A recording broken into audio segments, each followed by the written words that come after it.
Je vous le disais en titre, l'engrillagement des forêts de Sologne fait toujours polémique. 5000 km de grillage à ce jour pour chasser en toute tranquillité. C'est la volonté de grands propriétaires chasseurs pour garder le gibier sur leur territoire. On retrouve en direct tout de suite Guillaume Pelletier, député de Loir-et-Cher. Bonjour, merci d'être avec nous dans ce 12-13. Vous avez organisé ce matin une conférence à Souvigny en Sologne pour présenter votre projet de loi. En quoi l'engrillagement est-il un fléau, Guillaume Pelletier?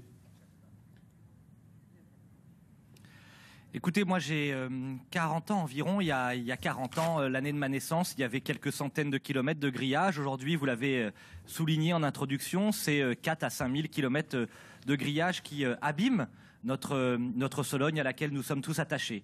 Et on a voulu, après 4 années de travail, de concertation avec les propriétaires, avec les chasseurs, avec les agriculteurs, avec les associations et les écologistes, aboutir à un texte de loi. Et ce matin, je suis en mesure de présenter la première proposition de loi jamais déposée sur le sujet pour lutter contre l'engrillagement, mais dans un esprit positif, pour rassembler la Sologne et pas pour diviser d'un côté les anti-grillages et de l'autre côté les propriétaires. On a besoin de tout le monde pour défendre l'intérêt général et le bien commun de la Sologne. Et cette proposition de loi édicte 3 nouvelles règles très simples et qui, je l'espère, seront soutenues par la quasi-totalité des Solognos. Quelles sont-elles, ces 3 propositions ?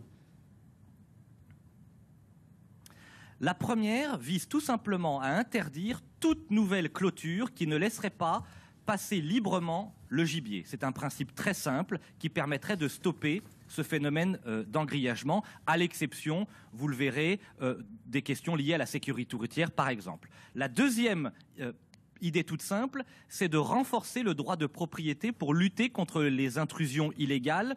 C'était l'une des causes de l'engrillagement. Et par exemple, je crée un délit d'intrusion dans une propriété privée. Enfin, comme le proposait un certain nombre de fédérations de chasse, la proposition de recréer en Sologne un corps de garde-chasse d'une 50aine de garde-chasse qui pourrait mieux contrôler, mieux surveiller les pratiques illégales de la chasse d'une part ou les intrusions excessives. Ces 3 propositions, c'est pas le fruit d'un seul, c'est un immense travail collectif qui a fédéré les forces vives de la Sologne pour trouver une solution concrète à un problème inquiétant. Guillaume Pelletier, après des années de polémique, votre projet de loi serait donc le compromis idéal que beaucoup attendent. Comment réagissent les propriétaires terriens chasseurs ?